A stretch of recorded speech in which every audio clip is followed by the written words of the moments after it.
Welcome back to another technical deep dive here in the debug zone. Today, we're tackling a big question and breaking it down with insights from other users. Hopefully, this clears up some misconceptions and helps you get the answer you need. So buckle up, stay a little curious, and let's jump right in.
And that's a wrap.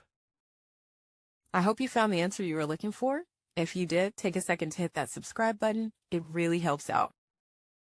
And let me know in the comments which solution worked best for you. See you next time in the debug zone.